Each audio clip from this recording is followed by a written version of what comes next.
করেছি, আমরা বক্তব্য রেখেছি এখানে। আপনারা সবাই শুনেছেন যে কেন আমরা রাজপথে নেমেছি। আপনারা জানেন গোটা বাংলাদেশের গ্রামে গঞ্জে রাতের বেলায় পুলিশ তার সকল এজেন্সিকে সাথে নিয়ে বিরোধী দলের কর্মীদেরকে গ্রেফতারের জন্য পাড়ায় মহল্লায় 1971 সালে পাকিস্তানি হানাদার বাহিনী যেভাবে অভিযান চালাতো ঠিক একই কায়দায় তারা অভিযান চালাচ্ছে।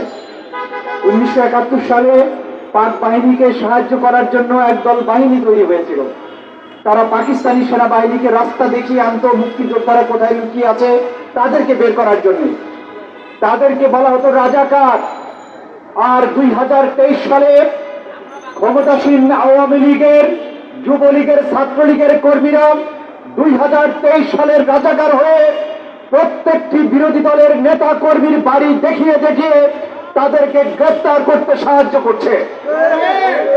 2023 সাল বাংলাদেশের দ্বিতীয় মুক্তিযুদ্ধের কাল।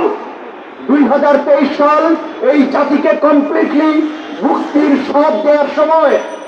এই সময়ে যে পুলিশ বাহিনী রাতের বেলায় বর্বরতা চালাচ্ছে, আটক করছে, মামলার আসামি হোক বা না হোক, বিরোধী দলের নেতা কর্মীদেরকে না পেয়ে তার বাবাকে, মাকে, ভাইকে, বোনকে গ্রেফতার করছে। যাদেরকে গ্রেফতার করছে তারা অসুস্থ হলে হাসপাতালে রেখে ডান্ডা বেড়ি পরিয়ে চিকিৎসা দেওয়ার নজির কেবলমাত্র ইসরায়েলেই আছে, পৃথিবীর ইতিহাসে আর কোথাও নাই যে হার্টের রোগীকে হাসপাতালে চিকিৎসা দেওয়া হচ্ছে ডান্ডা বেড়ি পরিয়ে।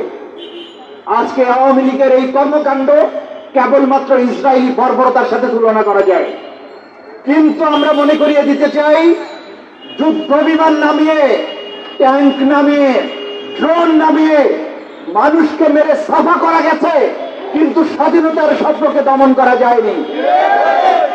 বাংলাদেশে আওয়ামী লীগ যদি মনে করে তার পুলিশ, বিজিবি, গোয়েন্দা সংস্থাকে ব্যবহার করে গ্রেফতার করে জেলখানা পরিপূর্ণ করে গুম করে রাতের বেলায় আদালত বসিয়ে সাজা দিয়ে এই জাতির মুক্তির সংগ্রামকে রুখে দেবে, তারা ভুল করছে। এই জাতির মুক্তির স্বপ্ন বেঁচে থাকবে, একটি মানুষ বেঁচে থাকতেও এই মুক্তির স্বপ্ন পরাভূত হবে না। যে তামাশার নির্বাচন করছেন আমরা আর মামুরা, প্রার্থী হচ্ছে আওয়ামী লীগ, বিদ্রোহী আওয়ামী লীগ, বেনামি আওয়ামী লীগ, দালাল আওয়ামী লীগ, দামি আওয়ামী লীগ, রাজাকার আওয়ামী লীগ। তামাশা পেয়েছেন। জনগণের টাকায়, রিক্সাওয়ালার টাকায়, আমাদের টাকায় ট্যাক্স দিয়ে যে রাষ্ট্র চলে, সেই রাষ্ট্রে আপনারা ভাগাভাগি করবেন, টাকা ব্যয় বহন করবে জনগণ। এই তামাশা জনগণ আপনাদের করতে দেবে না।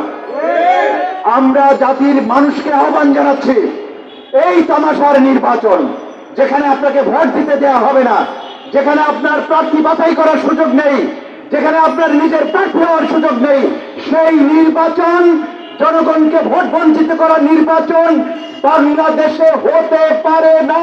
আমরা হতে দেব না ইনশাআল্লাহ। আমরা তামাশার নির্বাচন থেকে সরকারকে বিরত থাকার জন্য, মানুষকে স্বস্তি দেওয়ার জন্য, অনিবার্য সংঘাতের হাত থেকে দেশকে রক্ষার জন্য আহ্বান জানাই। একদিনে পেঁয়াজের দাম 300 টাকার কাছাকাছি হয়েছে, মানুষ কিনতে পারে না, ব্যবসায়ীদের ডলার না পাওয়ার কারণে এসি করতে পারে না, আমদানি রপ্তানি সবই বন্ধ। এরপরেও জোর করে তাকে ক্ষমতায় থাকতে হবে। বাংলাদেশে নাকি উনি ছাড়া আর কোনো দেশপ্রেমিক মানুষ নাই। আমি বলছি, ক্ষমতা ছেড়ে দিয়ে চলে যান। রাস্তায় বসবাস করে একজন টোকাইয়েরও দেশপ্রেম আছে। বাংলাদেশের 20 বছর 23 বছরের একজন যুবকও শেখ হাসিনার চেয়ে অনেক বেশি দেশপ্রেমিক হতে পারে। প্রধানমন্ত্রিত্ব করার মতো যোগ্যতা বাংলাদেশে অন্তত 4 কোটি মানুষের আছে। আপনি ক্ষমতা ছেড়ে দিয়ে চলে যান, বাংলাদেশ আপনার চেয়ে অনেক ভালোভাবে চলবে, জাতির মুক্তির স্বাদ দেবে। আজকের এই প্রতিবাদ সভায় আপনাদেরকে সবাইকে বিজয় অর্জিত না হওয়া পর্যন্ত আন্দোলনের সংগ্রামে থাকার অনুরোধ জানিয়ে আমার বক্তব্য এখানে শেষ করছি। এই সমাবেশের শেষ পর্যায়ে সভাপতির বক্তব্য রাখবেন এবি পার্টির যুগ্ম আহ্বায়ক ABM নাজমুল হক।